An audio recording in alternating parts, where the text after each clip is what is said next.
अल्लाह के नबी से फरमाया कि जो कोई भी एंग्जाइटी में है ये दुआ पढ़े, अल्लाह उसकी एंग्जाइटी को रिमूव करेगा। कौन सी दुआ? अल्लाहुम्मा इन्नी अऊज़ु बिका मिनल हम्मी वल हुज़नी।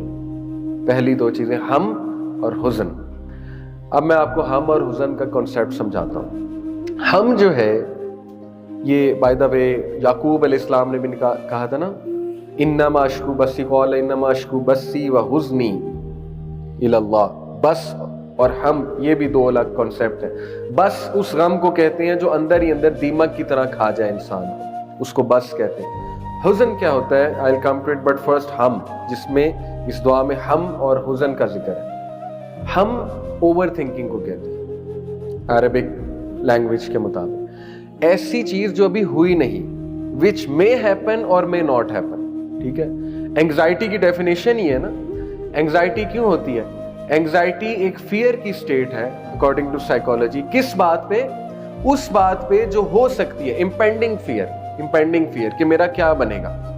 जैसे मैंने कुछ स्टार्ट किया, मेरा क्या बनेगा। अब लोगों को बैठे बैठे एंग्जाइटी होती है, ठीक है, दिल घबराने लगता है। कुछ लोगों को सोशल एंग्जाइटी होती है, कुछ लोग को जो है ना वो किसी पास्ट पे एंग्जाइटी होने लगती है कि उसके इफेक्ट्स ना आ जाए मुझ पे।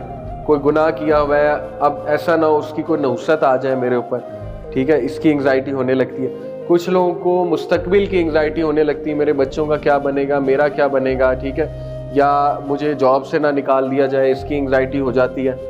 बहुत सी रीजंस हैं एंग्जाइटी होने की, यू नो बेटर।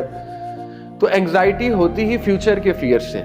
तो हम जो है ये इम्पेंडिंग फियर का नाम है, ऐसा जो अभी हुआ नहीं है, हो सकता है, लेकिन उस पर आप बैठे बैठे कुड़ रहे हैं, उस पर आप बैठे बैठे परेशान हो रहे हैं, तज़ब्ज़ुब में है, बेचैन है, तो हम उसको कहते हैं। हुज़न क्या है? हुज़न कहते हैं उस सैडनेस को जो किसी हादसे के नतीजे में आती है। ठीक है, जैसे कोई लव्ड वन फौत हो गया तो you will be in pen, you will be going through grief basically इसको कह लो, सॉरो, ग्रीफ किसी हादसे पे। फॉर एग्जाम्पल एक फार्मर है, फार्मर ने बीज बोया और उसके बाद बड़ी अच्छी फसल हुई और उसने अपनी आंखों से देखा फसल पकते हुए, और उसके बाद तूफान आया, सब कुछ उड़ गया।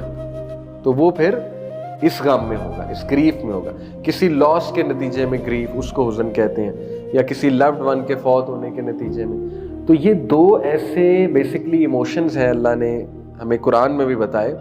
अल्लाह से ज़्यादा कौन जानता है ह्यूमन इमोशंस को। और देखें, खौफ भी वन ऑफ द इमोशंस है। तो अल्लाह ने कुरान में सुभान अल्लाह इन दो इमोशंस को, खौफ और हुज़न को, एक आयत है ना, अला इन्ना औलिया अल्लाह ला खौफुन अलैहिम वला हुम यहज़नून। बेशक जो अल्लाह के दोस्त हैं, अल्लाह के औलिया हैं, ना उन पे कोई खौफ है, वला हुम यहज़नून, ना उन पे कोई हुज़न है। खौफ किस चीज़ का होता है? फ्यूचर का। और हुज़न ज़्यादातर किस चीज़ का होता है? जो हो गया, यानी माजी का। कुछ चीज़ें ऐसी होती हैं माजी की जो पीछा नहीं छोड़ती, सर पे सवार होती है ना।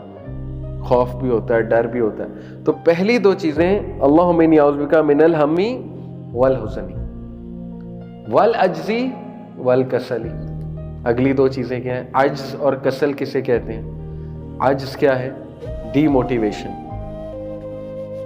डीमोटिवेट होता है ना बंदा, कुछ करने का दिल ना करे, उसको कहते हैं अज्ज़। वल कसली, कसल किसे कहते हैं? स्लॉथ, सुस्ती, लेजीनेस और डीमोटिवेशन इंटर रिलेटेड है ना। अब आप देखें कितने खूबसूरत कॉन्सेप्ट्स हैं from a psychological point of view.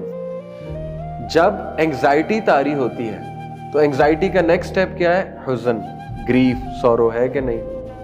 जब दोनों तारी हो जाए तो डीमोटिवेट होता है बंदा कि नहीं? इबादत करने का दिल करता है, इबादत हिट होती है।